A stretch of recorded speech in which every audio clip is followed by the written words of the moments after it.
What's up, YouTube? In today's video, I show you how to do an engine mount bracket, and a timing belt in a Volvo S40. Stay tuned. I hope you guys enjoy. Repair was actually for a broken engine mount, which ended up being a broken engine mount bracket, which is actually behind the timing belt to replace it. So stay tuned. If you run into this situation, I hope it helps you. 30 seconds into work. They tell me, oh, this car needs an engine mount. It broke. So I gotta get it loose. As you see, there's 2 bolts holding it in. But that bolt's not connected. Look at it.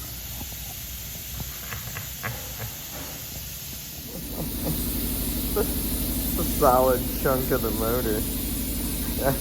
So, upon further inspection, there's a clip that holds this timing cover here. There's a clip back here that holds it. There is 2, like T27, I think they were. And then you go in here, this is actually a bracket here. Let's see, it's an actual bracket. So, I believe if I just take these 3 bolts out, which I already got them all loosened, but I believe I can actually take this bracket out and replace the bracket that broke.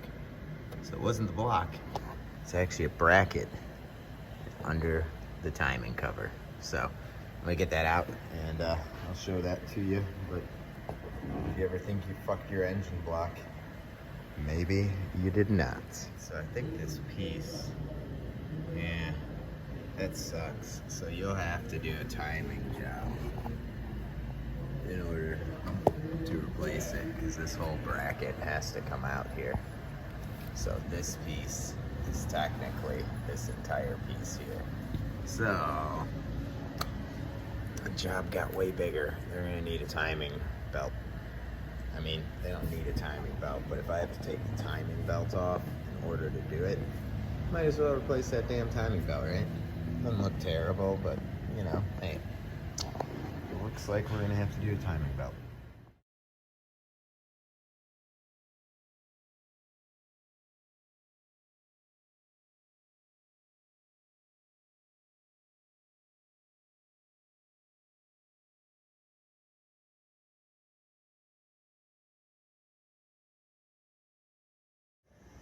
So, a few hours later, and as you can see, they're in the middle of a timing belt job.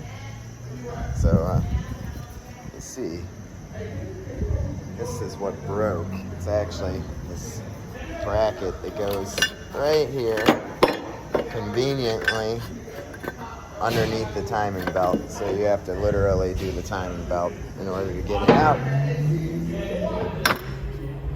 But here's a brand new one of them. That piece right there is what broke off. You can see.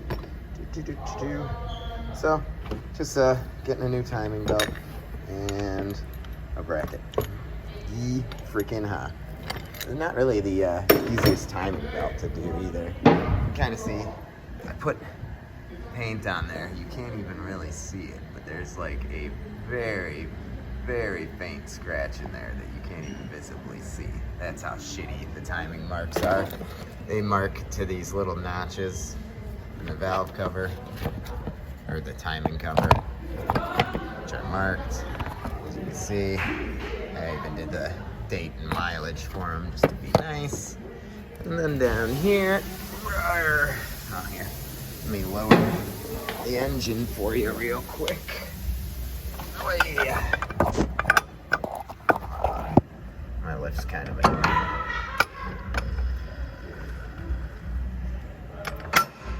Yeah, sorry. I got the engine hoisted right now, so I lowered it so I can show you the mark there. But as you can see, the timing mark is right here. And then if you look, it's like there's a slot right there. Lines directly up with it. It's a pretty easy timing mark on the bottom. The top ones are just really a bitch to see. Again, I put a white line just to make it a little easier. But as you can see lined up, boom, it's dead on. So all that just to do a bracket. I'm gonna replace the timing belt and shit, because obviously probably hasn't been done in a long time. But Other than that, pretty straightforward job. Timing belt replacement on a Volvo. Not the most difficult thing. It's like a 2.5, 3 hour job, honestly. Waited about 3 hours for this piece to come. We had a special order from Volvo. Here's the part number. If anyone else has had this happen to them, 086700393 is the part number. It is essentially like, I don't know, a timing bracket slash engine mount bracket. I'm not 100% sure what you would even call it. I think they just added it as a part of an engine mount. So it's lots of fun. I'll show you when we put the time belt back on and get everything running, but easy enough. It wasn't a hole in the block, thank God. It was a hole in a timing cover. Tensioner, or the idler, I should say, not a tensioner. It's 10mm bolts. It goes right there. Watch out for these. They're really, really tight.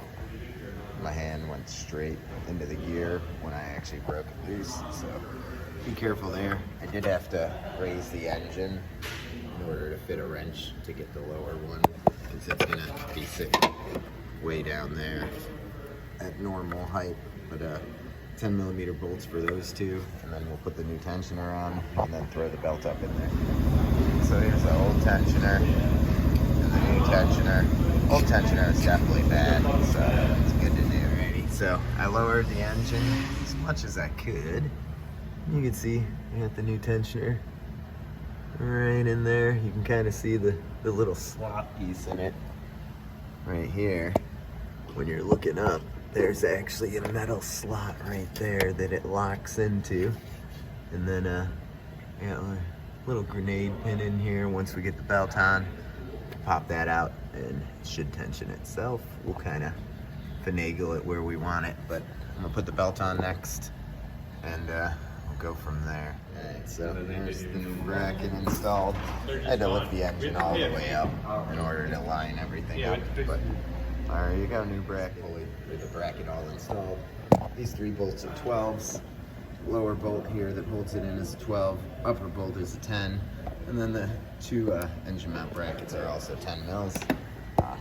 Got everything else on, so I'll throw the belt on, zip tie it up here, and we'll go from there. Alright, so timing marks.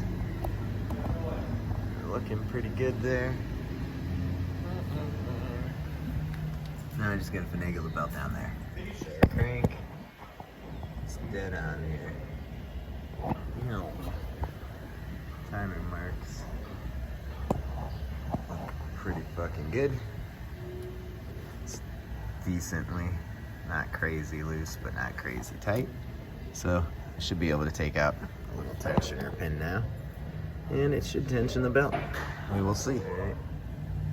Alright, so as you see, I pulled out the little tensioner pin. I'll probably lower the motor just so you can see the position on that better. Hang on. So as you see, timing mark, tensioner is loosened, or tightened, I should say. Our timing marks looking really nice. And there's the position on that. So let's see what I should have it set to and go from there. Right now it's at like 3 o'clock, the little arm. So it looks all right, and we'll see from there. All right, so I got the belt on. I turned it like 4 times, made sure all the marks lined up. I rechecked the tensioner, made sure it was tight. So first step, we're putting it back together. Is this stupid timing cover. You see there's 2 clips on each side. So we're just gonna kind of stuff it in here. I'm actually gonna lift the engine, but we'll just get those clipped in and then that'll be in. So I lifted the engine up. You can kind of see, got the clips locked in on these. There's a little channel like on the inside that fits on that inner cover. As you see, I don't have this side clipped in yet. I'll pull you around. Can I show you where it is? It's so hard to see. Yeah, it's like right here. So push these guys in there, and then the lower clip is clipped in right there. Pull it, yeah. So there you go. That's how you install that inner cover there. And then still got to put the upper cover on, which when the engine mount broke, it's kind of rubbing on there pretty bad, so it'd be nice to stop that. But put the upper cover on, then the cam cover, and then start putting this thing back together. So the timing cover's all on. Gonna put this intake back in now. I got all the bolts over here, so line that up, get the little intake plugged back in, and then almost ready to start it. I'm still waiting on AutoZone for that engine mount though, so we'll see. So engine mount is bolted in. I got some M10.9 bolts for those because those were broken, and I couldn't get any of them online or through AutoZone, so I went to the hardware store, matched up the same length, and got the 10.9 hardened steel bolts, so they should be great. Everything's Loctited, put back together as you see, so all I gotta do is start her up. Yeehaw. Stressful part begins. Alright, so it's a little scary starting these direct injection style motors. They're pretty fucking loud, but everything's running good. We got no misfire, so all in all, it's a pretty good success. Their engine mount now supports the engine. It's not dropping. I just gotta bleed all the air out of the cooling system because I did have to remove the reservoir here, so let it all heat cycle, and then it should be good to get the hell out of here.